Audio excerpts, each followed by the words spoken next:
அனைவருக்கும் வணக்கம். இப்போ வந்து டிஎன்பிசி ரயில்வே யூபிஎஸ்சியில் ஒரு ரிலேஷன்ஷிப் பற்றி சம் கேட்டால் எப்படி செய்யலாம் அப்படின்னு பார்க்கலாம். இப்போ ரிலேஷன்ஷிப் முறையை பற்றி, அதாவது உறவு முறை பற்றி பார்க்கக்கூடிய கணக்கு இது.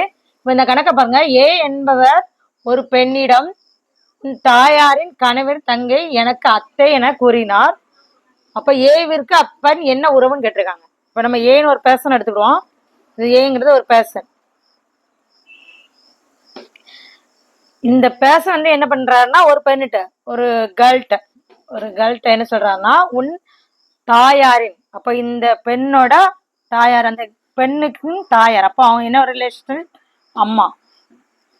தாயாரின் கணவர், நம்ம அப்ப என்ன அம்மாவோட ஹஸ்பண்ட் என்ன சொல்லுவோம், அப்பா. அப்ப தாயாரின் கணவர் அப்போ இவங்களுக்கு என்ன, அப்பா, இந்த பெண்ணோட அப்பா. அப்பா கணவரின் தங்கை, அப்ப இவங்களோட சிஸ்டர்.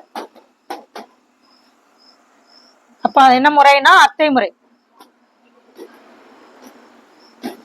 எனக்கும் அத்தை என கூறுகிறாள். அப்போ இதே ரிலேஷன்ஷிப் இங்கே வருது. அப்ப இந்த கேர்ளுக்கும் அவங்க வந்து அத்தை முறை. அப்ப இந்த கேர்ளுக்கு அத்தை முறைனா, இங்க இருக்கிறது இவங்க, இந்த பேர்சனுக்கும் அத்தை முறை வருது. இருக்கும் அந்த பெண் என்ன உறவு. அப்போ இந்த பெண், இந்த பேர்சன் வந்து இந்த கேர்ளுக்கு ஒண்ணு அக்காவா இருக்கணும் அல்லது தங்கையா இருக்கணும். அப்ப நம்ம என்ன உறவுனா சிஸ்டர்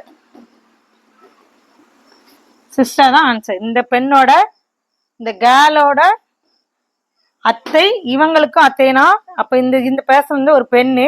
இந்த பெண் வந்து இந்த பெண்ணுக்கு என்ன சிஸ்டர் ரிலேஷன்ஷிப்ல இருக்காங்க. நம்ம கிடைக்கக்கூடிய ஆன்சர் வந்து சிஸ்டர், அக்கா அல்லது தங்கை. இதுதான் உங்களுடைய ஆன்சர். தேங்க்யூ.